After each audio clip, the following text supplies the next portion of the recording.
Salam sejahtera, selamat beraktivitas kembali.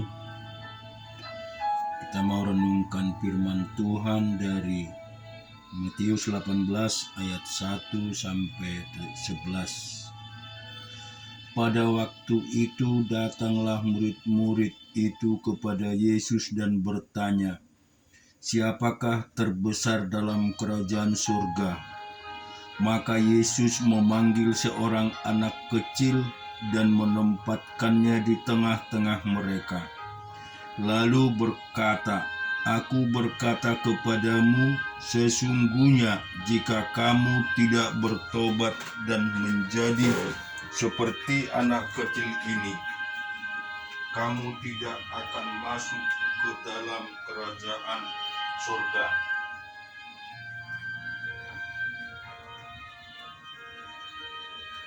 Dan barang siapa menyambut seorang anak seperti ini, dalam namaku ia menyambut aku. Tetapi barang siapa menyesatkan salah satu dari anak-anak kecil ini yang percaya kepadaku, lebih baik baginya jika sebuah batu kilangan diikatkan pada lehernya, lalu ia ditenggelamkan ke dalam laut. Celakalah dunia dengan segala penyesatannya.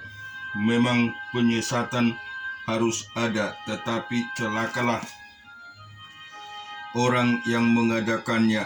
Jika tanganmu atau kakimu menyesatkan engkau, penggallah dan buanglah itu, karena lebih baik bagimu masuk ke dalam hidup dengan tangan kudung atau timpang daripada dengan utuh kedua tangan dan kedua kakinya dicampakkan ke dalam api kekal.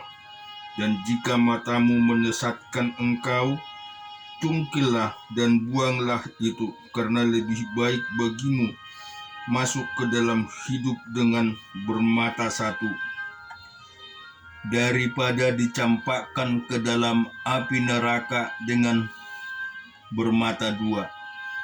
Ingatlah, jangan menganggap rendah seorang dari anak-anak kecil ini, karena aku berkata kepadamu, ada malaikat mereka di surga yang selalu memandang wajah Bapakku yang di surga, karena Anak Manusia datang untuk menyelamatkan yang hilang. Kita baca di Ayub 28 ayat 16 sampai 28. Ia tidak dapat dinilai dengan emas Ofir ataupun dengan permata krisopras yang mahal atau dengan permata lazuri.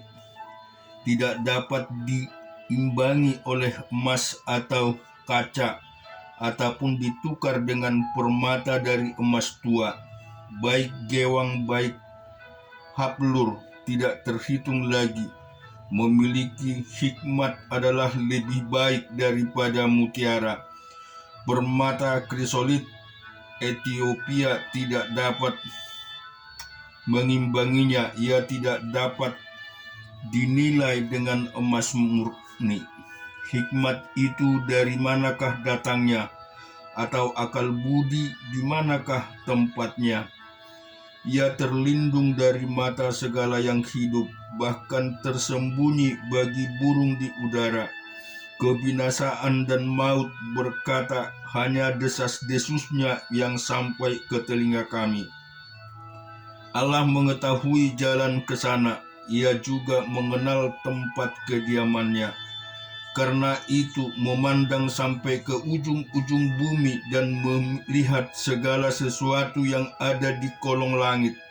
Ketika ia menetapkan kekuatan angin dan mengatur banyaknya air, ketika ia membuat ketetapan bagi hujan dan jalan bagi kilat guru, ketika itulah ia melihat hikmat lalu memberitakannya, menetapkannya, bahkan menyelidikinya. Tetapi kepada manusia ia berfirman, sesungguhnya takut akan Tuhan itulah hikmat, dan menjauhi kejahatan itulah akal budi.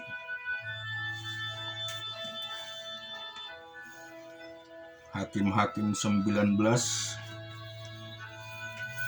ayat 16-28.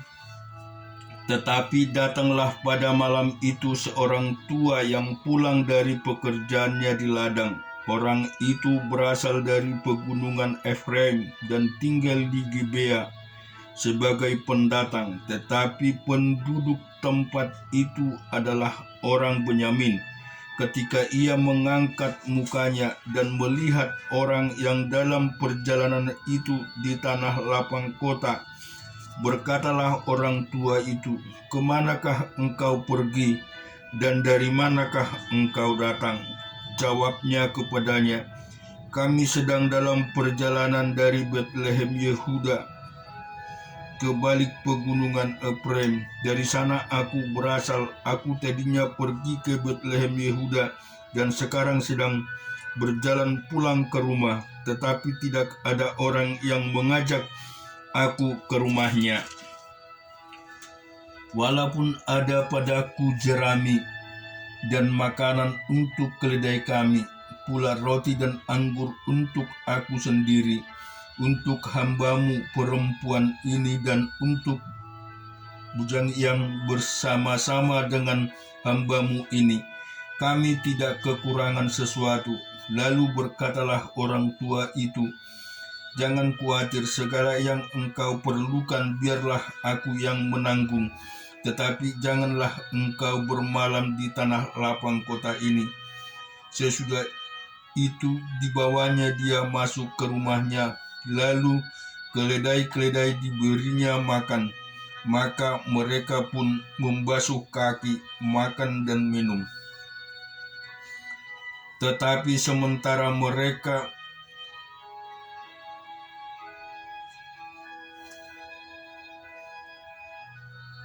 gembirakan hatinya, datanglah orang-orang kota itu, orang-orang Dursila, mengepung rumah itu. Mereka menggedor-gedor pintu sambil berkata kepada orang tua pemilik rumah itu, "Bawalah keluar orang yang datang ke rumahmu itu, supaya kami pakai dia." Keluaran 40 ayat 1-10. Berfirmanlah Tuhan kepada Musa, "Pada hari yang pertama dari bulan yang pertama harus engkau mendirikan kemah suci, yakni kemah pertemuan itu. Kau tempatkanlah di dalamnya tabut hukum dan kau pasanglah tabir sebagai penudung di depan tabut itu. Kau bawalah ke dalamnya meja dan taruhlah di atasnya perkakas menurut susunannya. Bawalah ke dalamnya kandil dan kau pasang lampu-lampunya di atasnya. Kau taruhlah mezbah emas untuk membakar ukupan di depan tabut hukum. Kau gantungkanlah tirai pintu kemah suci. Kau taruhlah mezbah korban bakaran di depan pintu kemah suci, yakni kemah pertemuan itu. Kau taruhlah bejana pembasuh di antara kemah pertemuan dan mezbah itu. Lalu kau taruhlah air ke dalamnya. Haruslah kau buat pelataran keliling dan kau gantungkanlah tirai pintu gerbang pelataran itu. Kemudian kau ambillah minyak urapan dan kau urapilah kemah suci dengan segala yang ada di dalamnya.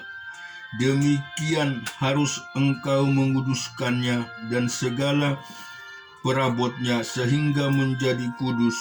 Juga kau urapilah mezbah korban bakaran itu dengan segala perkakasnya. Demikianlah engkau harus menguduskan mezbah itu, sehingga mezbah itu maha kudus. Amin. Tuhan memberkati.